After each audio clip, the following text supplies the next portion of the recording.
Yung nangyari dito, kada pag first gear ka or mag-neutral ka, nasa stuck yung idle to 17, 18 RPM, tapos ayaw niya bumaba. Pag mag-full stop ka, dun lang bababa siya.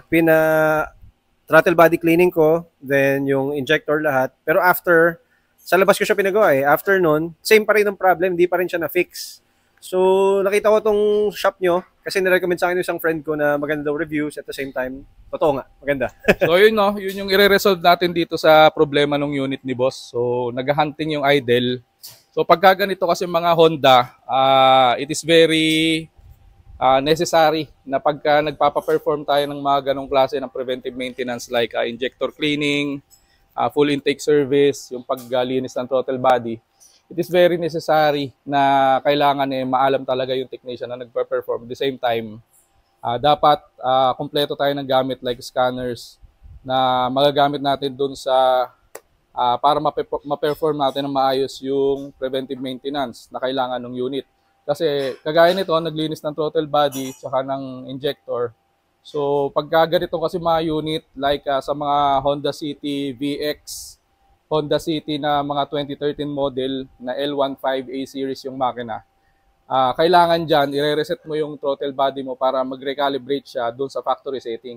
Kasi pagka hindi mo yan na-perform, nilinisan mo yung throttle body, tinanggal mo doon sa plug niya, doon sa ECU, hindi na maibabalik yan yung relearned idle speed na nakalagay doon sa ECU pag binalik mo yung throttle body ng mga ganitong klase ng unit. So para makaiwas tayo sa mga ganong klase ng problema or nakaka-encounter tayo ng mga ganong klase ng problema, you can, yun nga, kagaya nga ng sabi ko, dalhin nyo yan dun sa mga reputable shops, reliable shops na kakilala ninyo para ma-address ng maayos yung problema ng mga unit ninyo or yung mga ganitong klase ng unit. Okay, tapos na natin i-reassemble yung ating mga intake parts. So ang gagawin na natin is calibration and relearning ng throttle body. So ginagawa natin yon through scanner. So ito yung sinasabi ko sa inyo na pinakamahalagang parte ng ganitong klase ng preventive maintenance sa mga ganitong klase ng unit. Na dapat meron yung mga shop na pinagdadala ninyo para hindi magkaroon ng problema. Yung mga unit ninyo, once na pina-perform nyo yung preventive maintenance na yun ng inyong mga sasakyan, yung linis ng throttle body tsaka nitong intake manifold ng inyong mga sasakyan. So perform tayo ng calibration and relearn.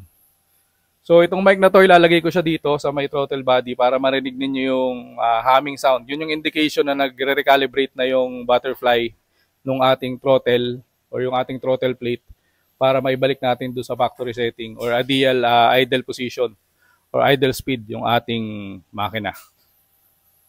Let's go!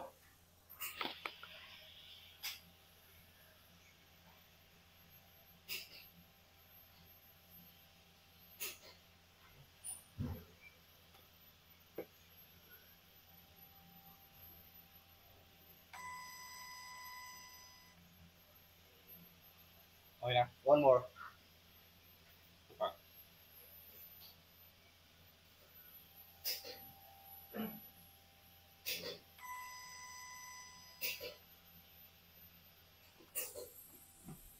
Okay, kung narinig nyo yung mahiwagang tunog na yun, ang ibig sabihin nun, yun yung indication na nag-recalibrate na yung throttle plate ng ating throttle body. So testing na tayo and tingnan natin kung na-resolve na natin yung hunting nung idle speed nung unit ni boss. Wala, bumalik na siya dati. Ito yung hinahanap kong takbo kanina.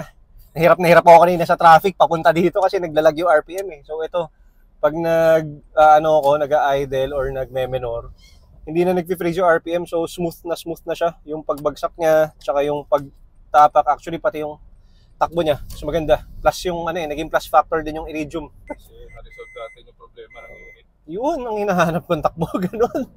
Walang lag. Kasi sobrang delayed talaga kanina. Nakita nyo naman, naiiwan yung RPM. Oh. Tsaka sobrang lakas ko sa gas. So very much recommended, Road Trend. Thank you. So yung tip natin for today mga boss, good day. Sana nakatulong. Peace out!